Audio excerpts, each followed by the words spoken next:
Omari Hutchinson, a player the Jamaica Football Federation scouted the hunt like raw meat, really hunt him down. They try to assiduously to get this player, to capture this player, but for some reason the player consistently evade the tactics of the Jamaica Football Federation.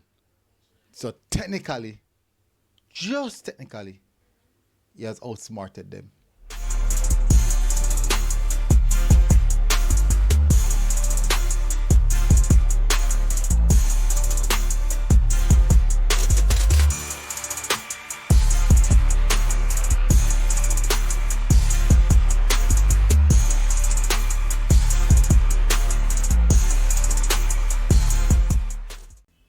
Welcome back, people, to MG Sports TV. Thank you very much again for tuning in. Really, really appreciate the support.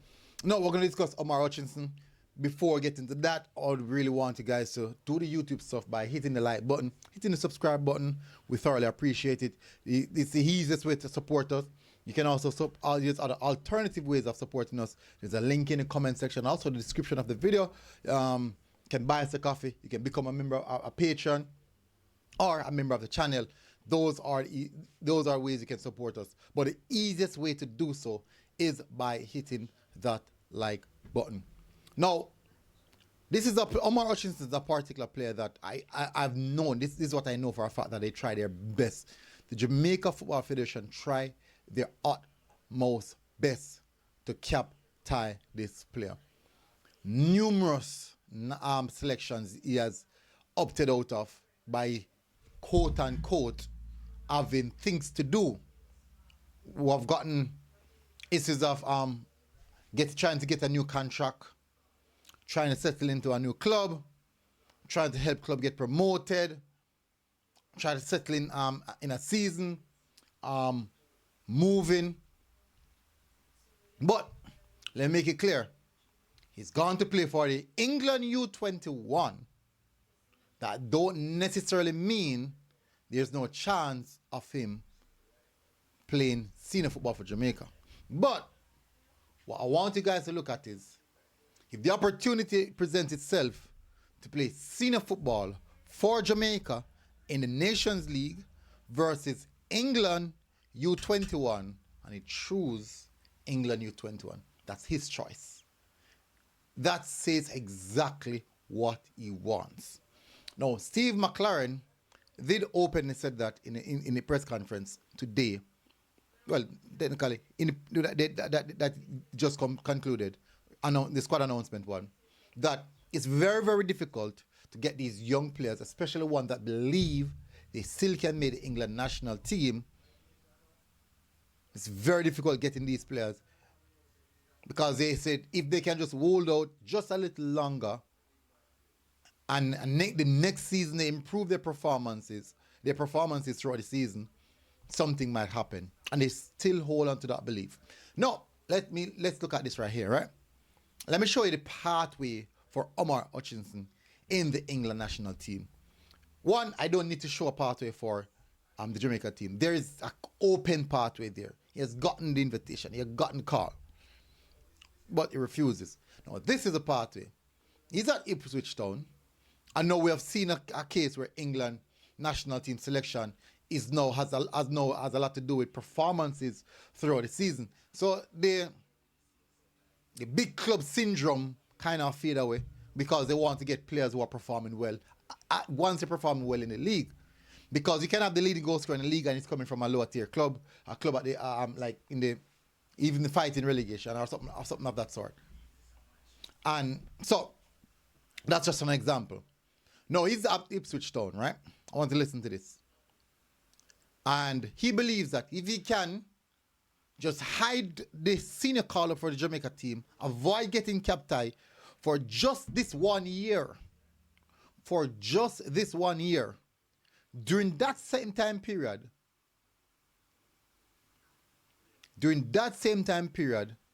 perform well in the first division of the EPL, even if possible, helping Ipswich Town stay in the Premier League, he might get a look in based off how well he performed through the season. So with him now, with a calculated decision, say, you know what? If I play for the U21, I still have chance for playing for Jamaica senior team. I still have a chance.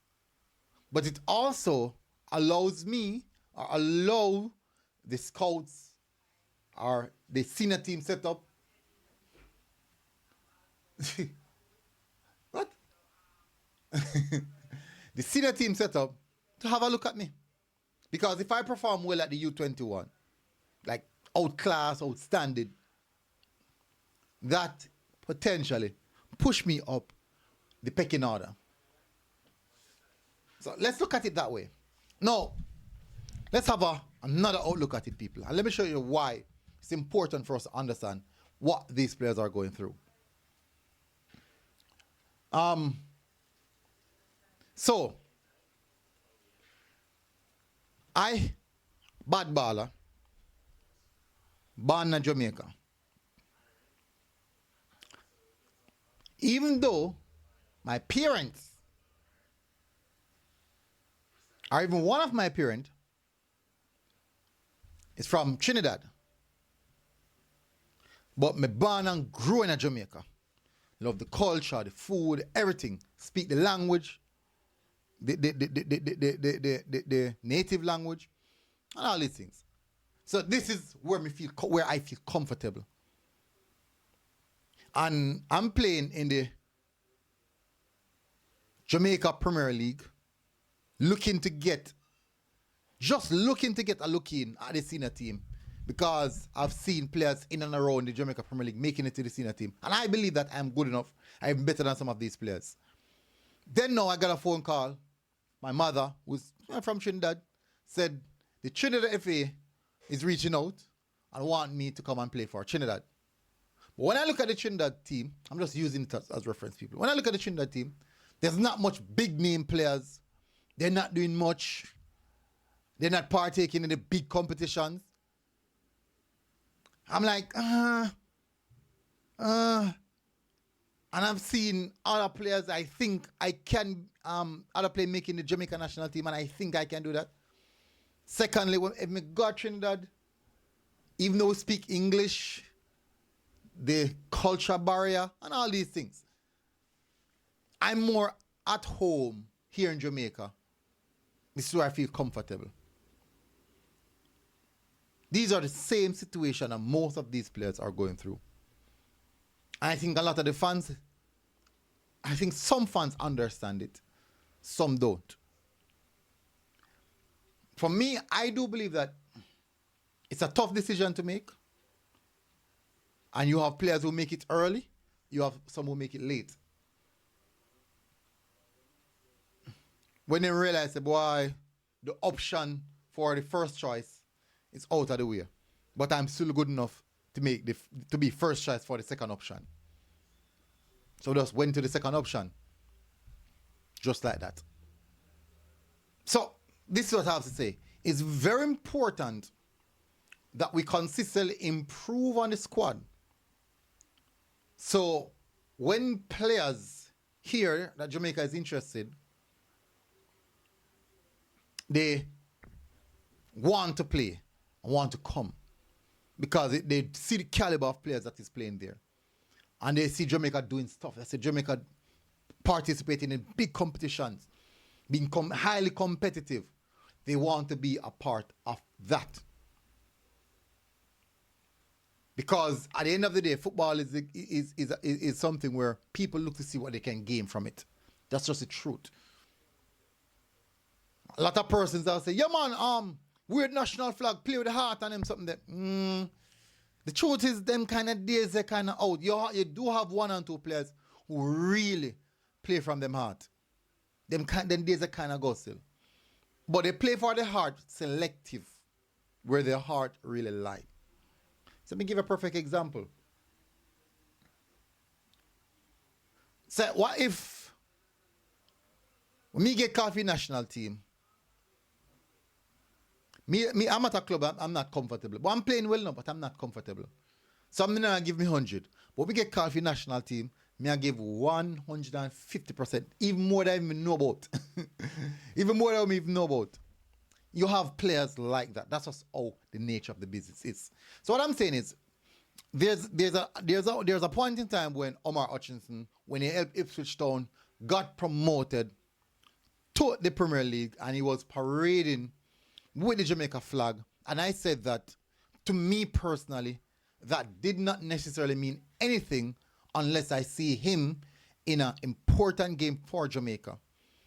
I was chastised for many, many reasons. People are saying, MG want local ball in his squad, MG this, MG rate the youth, that rate this. I have a lot of love for Omar Hutchinson. He's an Arsenal player. I watch Omar Hutchinson before nothing on attack. I watch him from now youth setup. Because I usually watch academy games.